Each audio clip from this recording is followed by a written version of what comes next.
cata, dja dja, genre en katana, baby, tu dettes ça.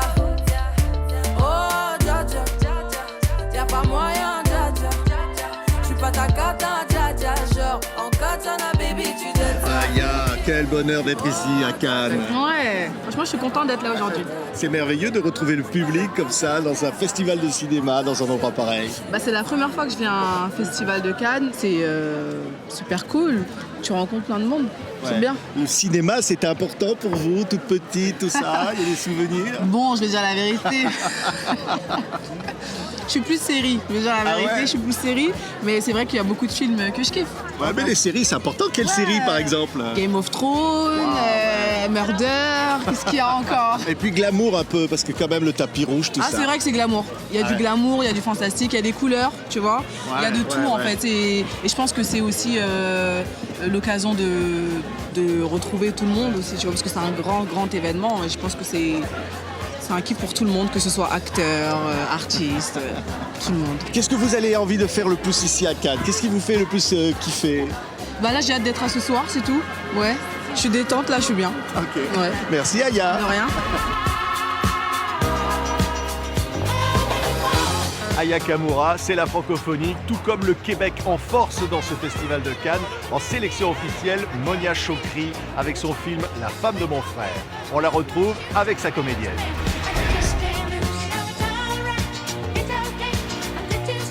Eh bien, ici, au Festival de Cannes, c'est le Québec, c'est Monia Chokri, Elisabeth Bossé, qui se retrouvent parce que vraiment, en ouverture, ici, d'un certain regard, une section importante de Cannes, ça fait du bien de se retrouver là, Monia, après tant d'expériences avec Xavier Dolan, par exemple.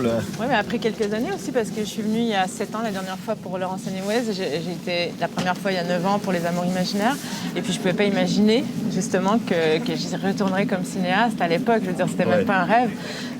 Je pouvais même rêver à ça, mais de naître comme actrice dans la salle de Bussy il y a 9 ans et de peut-être naître comme cinéaste cette année, ça c'est crée une vive émotion. Parce que Anne-Elisabeth à côté, c'est pareil. Oui. Elle a eu la même expérience. Hein. Ben oui et non. J'ai tourné dans le film de Dolan 2 fois plutôt qu'une, mais c'est mon premier festival sur place pour le premier film de Monia. Je suis très contente de l'accompagner là-dedans et je suis très contente de vivre ça aussi, égoïstement parlant. Elle est incroyable dans le film, hein, c'est Sophia. Hein. Ouais. On va regarder quelques instants la bande-annonce. C'est La femme de mon frère. C'est vraiment un événement ici à Cannes. J'héberge ma sœur en attendant qu'elle trouve un sens à sa vie. Pourquoi tout le monde demande à tout le monde s'il veut des enfants, comme si on était en pénurie d'êtres humains? Grosse soirée. Pourquoi j'étais pas au courant qu'on serait 4? Est-ce que c'est une double date? Ah, tout un look. Ah, ben oui, toi aussi, t'as des lunettes de couleur. On se demande s'il faut l'aimer ou alors la détester quelque part. L'aimer, j'espère. Hein.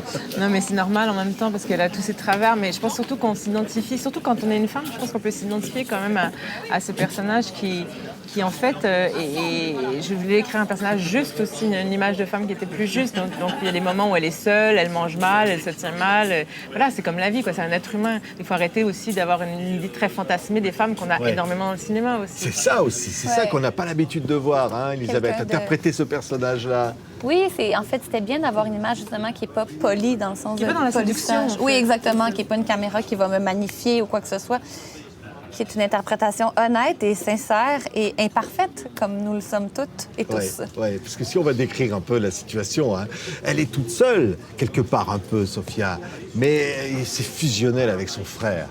Ça a été rarement montré au cinéma comme ça, de manière aussi forte. Hein.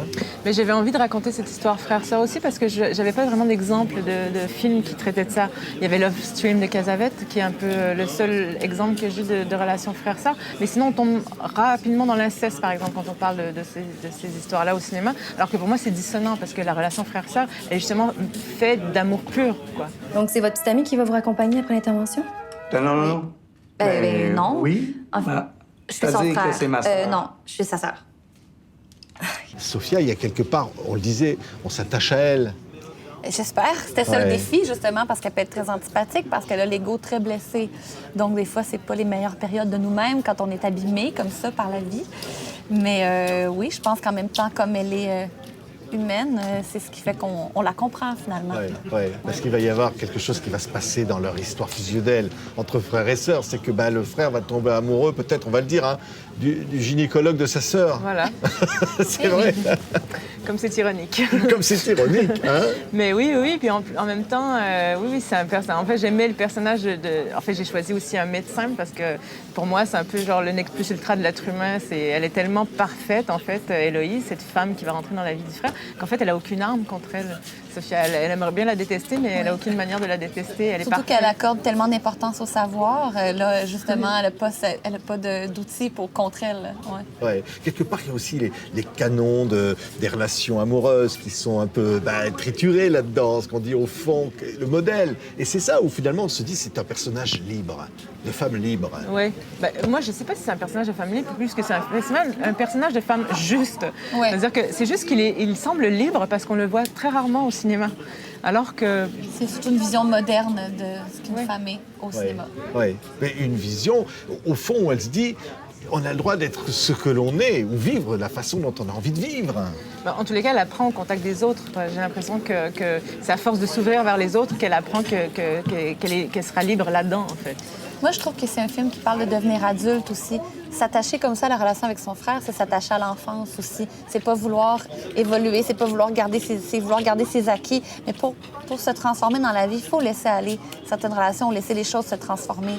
Donc, c'est l'idée de devenir adulte en 2018, 2019, 2020. Ouais, l'apprentissage au fond, l'injonction de dire, il faut vieillir au fond, il faut faire comme les autres. Oui, puis c'est un portrait aussi générationnel, c'est-à-dire que le côté adolescent, on l'a repoussé en fait aujourd'hui. Avant, c'était, on était adolescent jusqu'à 30 ans dans les années 90. Maintenant, on est adolescent jusqu'à 40 ans. Donc, c'est un portrait d'une génération aussi. Oui, et ça, c'est intéressant de montrer ça, au fond, d'aller filmer ça, Monia. En fait, ce qui est intéressant, c'est que du point de vue féminin aussi, c'est que repousser l'âge adulte, c'est aussi une position féministe, en fait. Que les femmes, elles repoussent l'âge d'avoir des enfants, de faire des enfants. Elles repoussent donc aussi d'être en couple, de s'installer. Donc, cette liberté-là, elles la gardent aussi. Donc c'est ça aussi, ça part de là aussi. Ouais, et les personnages sont tous formidables. Hein. C'était un bonheur, Anne-Elisabeth, d'être là. C'est un bonheur de tourner avec Patrick Yvon, que je connaissais très peu. Et puis très rapidement, on a eu une complicité incroyable, une fraternité super forte. Il est tellement sportif sur le plateau, il est tellement aimant et généreux. Donc oui, c'était un plaisir de s'envoyer là-bas parce que oui, il y a beaucoup de textes, il y avait beaucoup d'échanges verbeux, puis ça prenait quelqu'un avec qui il y avait de la connivence. J'étais chanceuse, j'étais bien pairée. Oui. Sur ce balance entre le rire, le sourire, l'émotion, et on passe très vite de l'un à l'autre. Hein. Oui. Il y a une profondeur dans cette comédie-là. C'est pas seulement une franche comédie, c'est plus complexe que ça. Mais dans la comédie, on est toujours près du drame. Hein. Ça va ensemble. Ravi de vous avoir trouvé. Voilà, événement ici au Festival de Cannes. Merci. Monia, Anne-Elisabeth, merci. Merci beaucoup. Feeling like a little kid, and I'm still standing after all this time, picking up